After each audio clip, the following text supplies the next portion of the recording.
Bienvenido, doctor. Si puedes contarnos tus datos, dónde estás trabajando y conocerlo un poco más.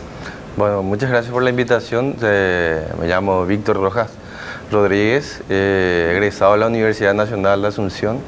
Realicé mi especialización en medicina interna, primeramente en el Hospital de Clínicas. Luego fui 6 años y medio a Francia a realizar la especialización de cardiología en diversas subespecialidades, tanto de cardiología clínica, intervencionismo y arritmias. Y hay muchos problemas cardíacos, bueno, mucha gente muere por problemas del corazón, pero poco también se habla acerca de cómo cuidar, ¿verdad?, este órgano. ¿Qué sería lo primero que hay que decir ya para empezar a hablar en la etapa de la juventud?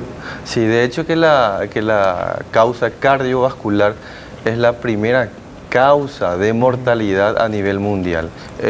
Finalmente el infarto, que es la enfermedad más grave, la presentación más grave, más crítica cardiovascularmente hablando, es lo que más mata a nivel mundial.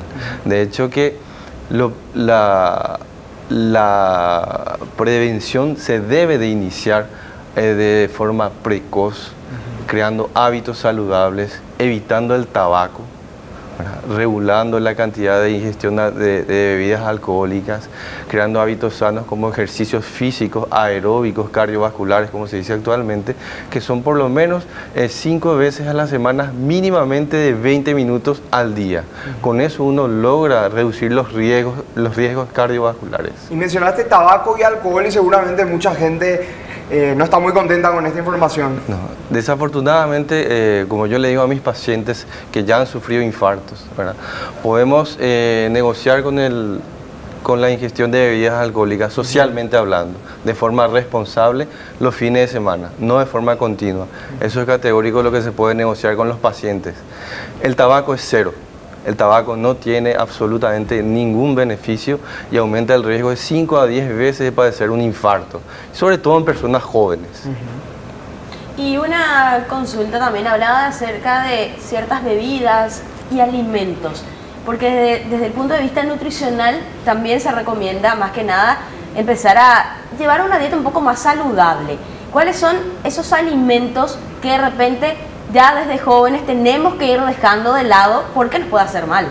De hecho, rápidamente, para poder hablar en un lenguaje, digamos, coloquial, en el sentido de poder entendernos, yo le puedo hablar de dieta baja en carbohidratos, baja en lípidos, y rápidamente yo les puedo decir que lo que hay que evitar son los fast food, hamburguesas, papas fritas, las carnes no magras, ¿verdad?, preferir las carnes asadas a las hervidas y no tanto fritas. Eso es lo que hay que evitar rápidamente. Las personas que van a consultar, en la mayoría de los casos, no sé si en su totalidad, es porque sufrieron algún problema del corazón. ¿En qué porcentaje hay personas que se van a hacer un control rutinario para saber cómo están? Desafortunadamente, la tasa de pacientes que van de forma de prevención es muy baja. Si bien hay que admitir que hay un ligero aumento de que pareciera ser que las personas entran en conciencia de que realmente la prevención es lo mejor, todavía no es suficiente. Encontramos la mayor parte de los pacientes ya van con una cardiopatía establecida, ya sea una hipertensión arterial no controlada, una diabetes que aún no ha sido diagnosticada, una dislipidemia que tampoco está siendo diagnosticada y tampoco tratada.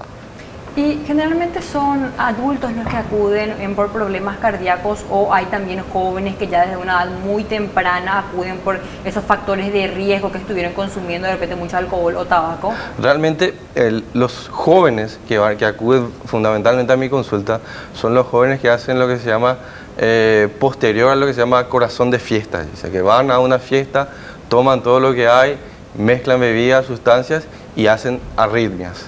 Arritmias que generalmente a las 24 o 48 horas ceden y pasan y ya no se repiten si no vuelven a incidir en ese fenómeno. Otro grupo de pacientes jóvenes que acuden son los hijos de pacientes que han sufrido infarto, porque ellos están en riesgo de padecer infarto. Y hay más conciencia ahora también. Sí, conciencia entre susto y conciencia, ¿verdad? Lo que hace que vayan a la consulta. Hay pacientes de 35 años de edad que han padecido infartos. Claro, eso le iba a decir, no hay edad para el infarto. Realmente el dogma antiguo de que las patologías cardiovasculares eran de personas de más de 55 años de edad, hoy en día está muy en duda. Incluso en las mujeres, hoy en día, la cardiopatía en la mujer está un tanto diferente. Antes se pensaba que el perfil hormonal de las mujeres protegía a las mujeres y que el riesgo cardiovascular recién se instalaba posterior a la menopausia. Hoy en día está en duda eso y cada vez se ve mujeres más jóvenes padeciendo infarto y hombres más jóvenes padeciendo infarto.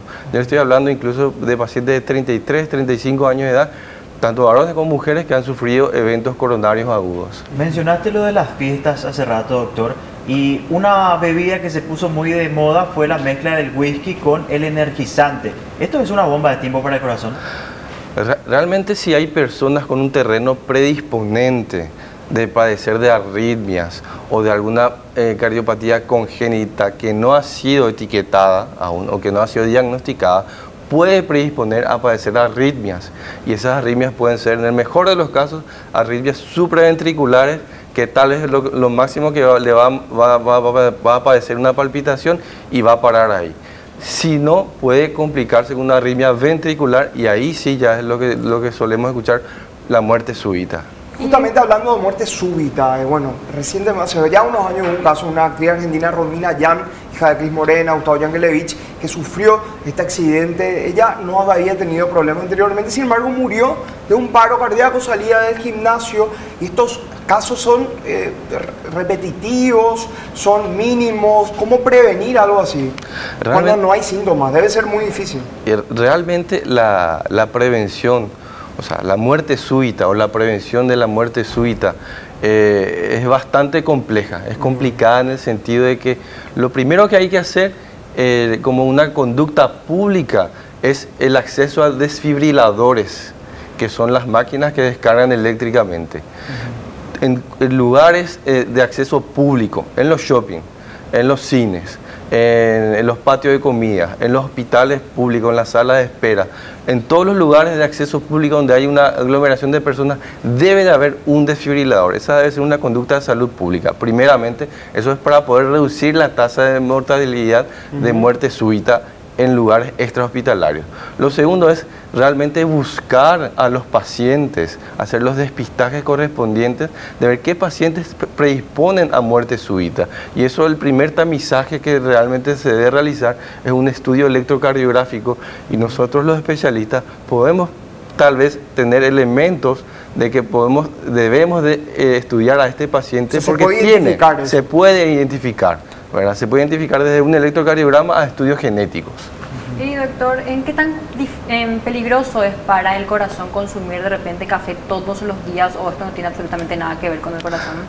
No, realmente el tema de la cafeína o la teína en el caso del té, lo que predispone es a una irritabilidad cardiovascular a los pacientes que presentan palpitaciones o arritmias que tienen de base, puede esto predisponer a crisis. Realmente en sí el café no es un factor de riesgo cardiovascular, pero sí algo que puede predisponer a unas palpitaciones, a unas arritmias.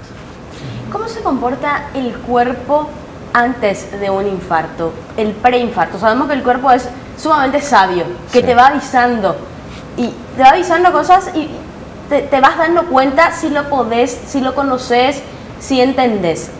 ¿Cómo se comporta? Realmente, como dice usted, el cuerpo es sabio. Nosotros tenemos que ser aún más sabios y escuchar al cuerpo realmente. Exacto. Porque hay síntomas de alarma que son típicos: dolor de pecho, opresión de pecho, que irradia o que va al brazo, a ambos brazos, a la mandíbula, al cuello. Todos esos son dolores típicos, pero también hay presentaciones atípicas: un dolor inespecífico en la espalda, un dolor de cuello, relacionado generalmente a esfuerzos, ¿verdad? Yo creo que cualquier molestia, antes de tomarse cualquier analgésico antiinflamatorio, lo mejor y más recomendable es ir a consultar a un médico.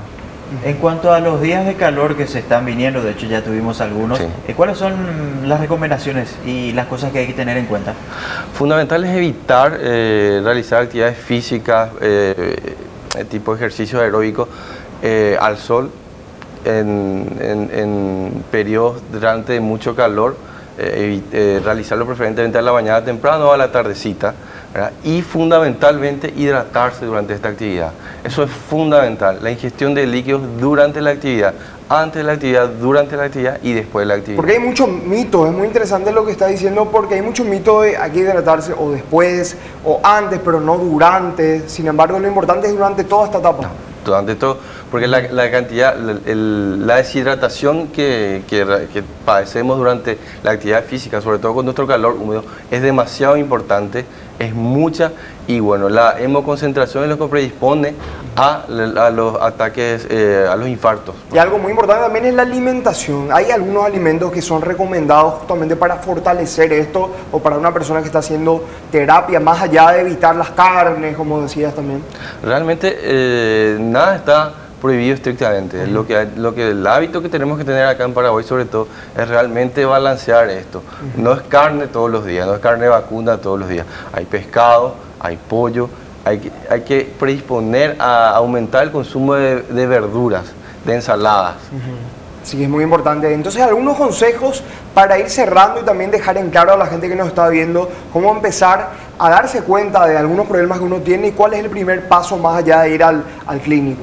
Realmente uno tiene que ir a la consulta médica y un chequeo cardiovascular básico, incluye un electrocardiograma, una ecografía cardíaca y una ergometría.